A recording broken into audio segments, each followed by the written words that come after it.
جو ان کی ذہنی کیفیت ہے مودی صاحب کی، اس کا پورا پس منظر میں آپ کو تھوڑا سا سنانا چاہتا ہوں۔ یہ وہ ملک ہے جو کہتا تھا کہ ہم ریجنل نہیں، صرف ہم گلوبل سپر پاور بننے کو جا رہے ہیں، ہماری تھرڈ اکانومی، انڈیا شائننگ، بڑے بلند و باغ ان کے دعوے تھے۔ نتیجہ کیا نکلا؟ یہ پچھلے چند سالوں میں ہی یہ افغانستان سے بھی ہاتھ دھو بیٹھے، وہاں یہ بھرپور ان کی ٹریننگ بھی کر رہے تھے، ان کی سول سروسز بھی ٹرین کر رہے تھے، ملینز آف ڈالرز جو کہ انڈیا کبھی نہیں کرتا انہوں نے وہاں پر لگائے، چابہار میں لگائے، افغانستان میں لگائے، ڈیولپمنٹ پروجیکٹس کیے، بہت کچھ کیا انہوں نے۔ جب وہ شکست ہوئی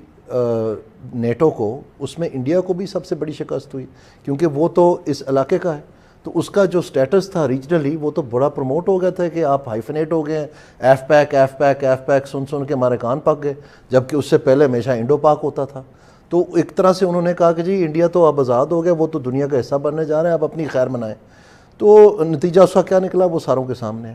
اسی طرح یہ بنگلہ دیش سے بھی ہاتھ دھو بیٹھے، جو بڑے فخر سے کہتے تھے کہ جناب ہم نے پاکستان کو 2 لخت کر دیا اور یہ کر دیا اور وہ کر دیا، اور اب وہ ڈیموکریسی اور بڑے اکنامک وہ پیمانے طے کر رہی ہے، بلا بلا بلا، وہ اس سے بھی ہاتھ دھو بیٹھی۔ سری لنکا میں جو سری لنکن گورنمنٹ نے پاکستان کا شکریہ ادا بار بار کرتی ہے کہ ہماری جو ٹیررزم کے خلاف جنگ تھی، تامل ٹائیگرز کے خلاف، اس میں پاکستان نے ان کی سراسر مدد کر کے، پاکستان کے ایئر فورس کے آفیسرز بھی ہیں جنہوں نے وہاں جا کے کیا۔ ٹھیک ہے جی، تو وہاں سے بھی ہاتھ دھو بیٹھی۔ نیپال میں تو ویسے ہی ان کا جو سارا سلسلہ ہے وہ بگڑ چکا ہے۔ کہنے کا مقصد یہ ہے کہ انڈیا بالکل اپنے خطے میں، اپنے محلے میں تنہا ہو کے رہ گیا اور ایک پھوڑا بن کے ابھر پڑا ہے۔ اور جب انہوں نے کوشش کی اپنی وہ ساری جوہری طاقت استعمال کرنے کی، وہ پاکستان نے جو ایف پیک تھا وہ دوبارہ سے انڈو پیک بن گیا، وہ یہیں سے اپنے محلے سے نہیں نکل سکا، تو علاقے کا یا دنیا کا کون سا اس نے بدماش بننا ہے؟ تو ایکچولی یہ جو انہوں نے 20 سال لگا کے جب سے افغانستان کی جنگ سے پہلے انٹرنیشنل اشتہارات چلائے اور دنیا میں اپنا بتانے کی کوشش کی، کبھی مائکروسافٹ کا نام لیتے ہیں، کبھی گوگل کا نام لیتے ہیں، کبھی یہ کمپنی، کبھی وہ کمپنی، اتنے ہمارے ریزرو ہیں فلانے، وہ سارے کا سارا جو ہے وہ مٹی میں ملتا جا رہا ہے۔ اور ان کے دیکھتے دیکھتے جب کہ وہ نعرہ مارے ہندوتوا کا، یہ بیسکلی ان کی جو ڈائیکاٹمی ہے ریزلٹس میں اور ان کی ایسپریشن میں، وہ ان کو پاگل بنا رہی ہے،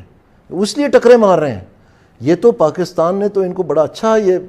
سامنا کر کے ان کو آئینہ دکھا دیا، لیکن اس کے علاوہ بھی بہت سارے مسئلے مسائل ہیں۔ تو وہ جو ساری کی سارا فلسفہ جو ان کو ٹیکے لگا لگا کے کھڑا کیا جا رہا ہے کہ چین کے مقابلے میں ان کی کوئی شکل صورت بن جائے، جو کہ سارے رام رام کرتے تھے، ان کو کہہ دیا کہ آپ کلیشنکوفیں پکڑ لیں اور آپ وہ جہادی بن جائیں اور فلانا ہو جائے، ٹھیک ہے، وہ اس کا ایکسپیریمنٹ تو بری طرح فیل ہو رہا ہے، یہ باقاعدہ ایکسپیریمنٹ ہو رہا ہے۔ آپ دیکھیں یہ کتنی جلدی سے یہ آر ایس ایس سے نکل کے بی جے پی بن گئی، اس کا پولیٹیکل ونگ، اور کیسے وہ سیڑھیاں چڑھتا چلا گیا، اب تیسری مرتبہ یہ وزیر اعظم بن گئے اتنی سی میجورٹی سے۔ تو اگلی دفعہ یہ نہیں ہوں گے، یہ صاف نظر آ رہا ہے۔